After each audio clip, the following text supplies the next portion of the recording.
So today I'm going to do something a little bit different, which is about Google Analytics. There's a lot of metrics in analytics, and this is why people don't want to even look at that dashboard. It's like looking in under the bonnet. I mean, especially for me, when I open up the bonnet, I don't have a clue what's what, other than where to put the potentially the oil or the screen wash. But what all I care is the numbers on that dashboard in the car when I'm driving, and that's what we're going to go through as to what are the basic numbers and the important numbers which you need to keep an eye on and to be able to understand when you look at them. So this is kind of like a Jargon Busters session for Google Analytics. Okay, I'm gonna start the presentation. Some of the metrics pretty much is self-explanatory. So something like users. So these are the number of visitors. So the visitors or the users are the same who visit a website. Sessions obviously are not visitors. A session is, so when I go to a website, my session will start at that point in time. So a session is a group of user interactions with your website within a given time frame. This is the yellow bit is all your session, and within that you can see a person can visit page 1, page 2. I'm going to talk about the event in a bit. They can interact on your website with event 1, event 2. Click on a social media interaction like a like button or share button, or may make a purchase on your website.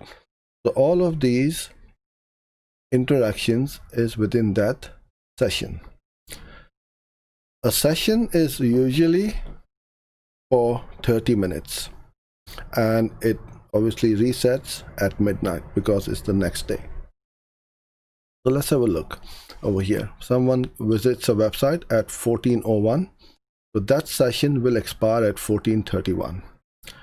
Then after a minute of viewing that page, they go and visit another page on 14:02. So then that session will then push forward to 14:32.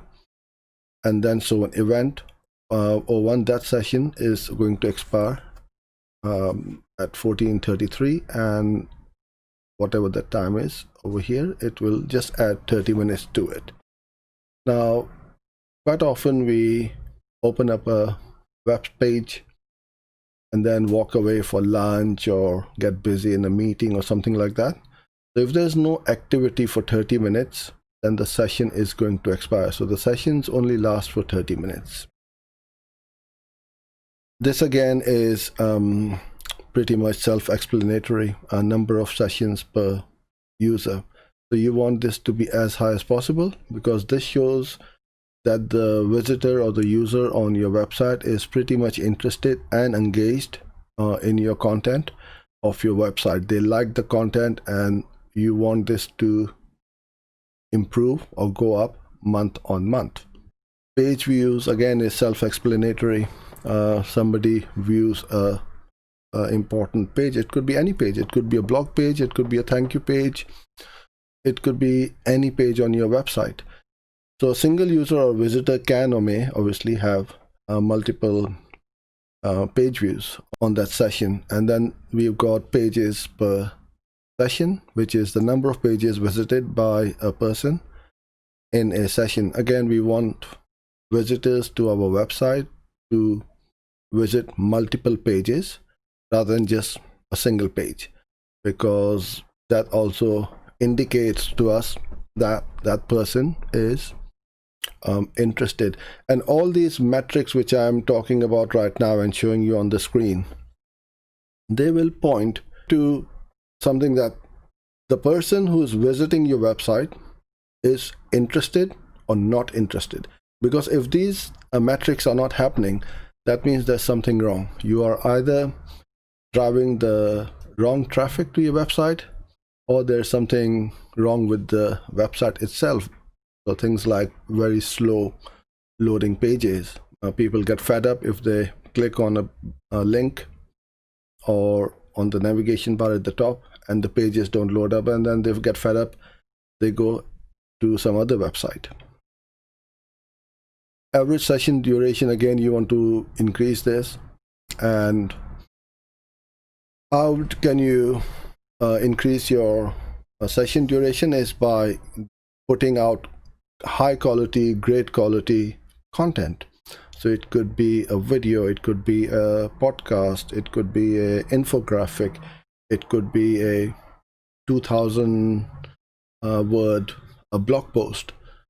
So to read that blog post or even part of it is going to take quite a bit of time for someone to read even half of it. So your average session durations will always go up.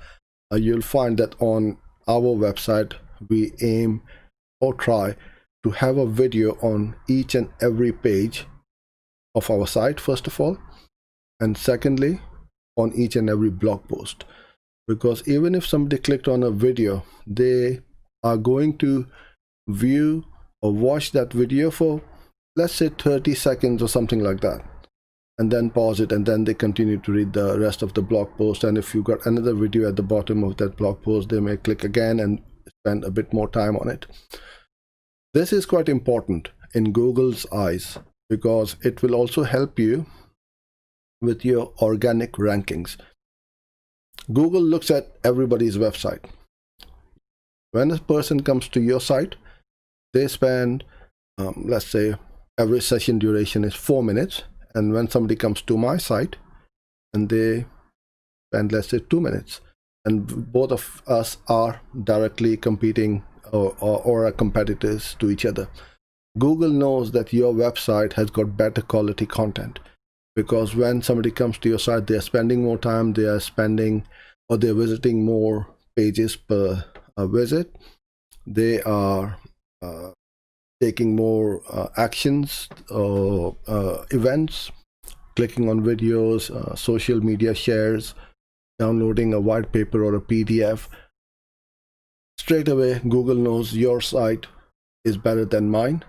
So you are going to get higher rankings, because Google will always try to give the most relevant and the best possible content to someone searching for a problem to their solution. So it's extremely important that you put up good quality content, because it's going to help you overall in your organic rankings as well as conversions on your site, because it builds up that trust on your with you and your brand.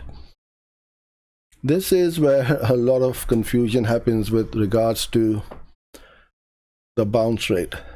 So what is a bounce rate? What it should be, high or low? So first of all, the percentage of visitors who land on one page and then leave without going to any other on your website.